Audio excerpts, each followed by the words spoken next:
जब तपाईँ पर्खदै हुनुहुन्छ,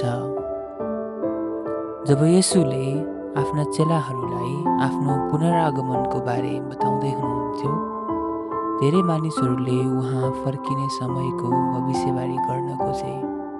तर यदि हामी उहाँका दृष्टान्तहरू ध्यानपूर्वक पढ्छौँ भने उहाँको मुख्य सन्देश भविष्य जान्नुमा होइन, बरु येशूले चेलाहरूलाई आशा राख्न, तयारी गर्न र सतर्क हुन सिकाउनु भएको हो।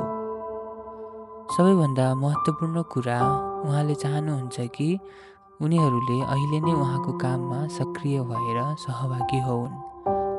येशूको एक दृष्टान्त बुद्धिमान र दुष्ट सेवकको। बुद्धिमान सेवकले मालिक नहुँदा घरको राम्रो हेरचाह गर्छ, तर दुष्ट सेवकले समय बर्बाद गर्छ, मूर्खतापूर्ण जीवन बिताउँछ र अरूलाई दुःख दिन्छ। जब मालिक फर्कन्छ, बुद्धिमान सेवकलाई इनाम दिइन्छ, तर दुष्ट सेवकलाई सजाय दिइन्छ। यो दृष्टान्तले हामीलाई सम्झाउँछ कि हामीले आफ्नो समय बुद्धिमानीपूर्वक प्रयोग गर्नुपर्छ र येशूले दिनुभएको जिम्मेवारी पुरा गर्नुपर्छ। यो चुनौती आज हामीलाई पनि लाग्छ। के हामी परमेश्वरको राज्यबाट टाढा भएर एक्लो जीवन बिताइरहेका छौँ? कि हामी आशाले भरिएको सुसमाचार बाँड्ने र अरूलाई प्रोत्साहन दिने जीवन बिताइरहेका छौँ? येशूले हामीलाई उहाँको सन्देश बाँड्न र उहाँको राज्य बनाउन सक्रिय भएको चाहनुहुन्छ।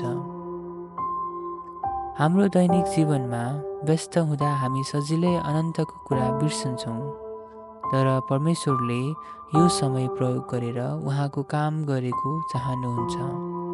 उहाँको माया बाँड्न, अरूलाई सहयोग गर्न र उहाँको राज्यको तयारी गर्न। के तपाईँ अहिले परमेश्वरको राज्यका लागि सक्रिय रूपमा काम गर्दै हुनुहुन्छ? यदि होइन भने के कुराले तपाईँलाई रोकिरहेको छ? आउनुहोस् प्रार्थना गरौँ। हे पिता, जबसम्म हामी तपाईँको पुनरागमनको प्रतीक्षा गरिरहेका छौँ, तपाईँको काममा सक्रिय रहन मद्दत गर्नुहोस्। तपाईँको माया बाँड्न र तपाईँको राज्य निर्माण गर्न हामीलाई ज्ञान, शक्ति र आशा दिनुहोस्। आमेन।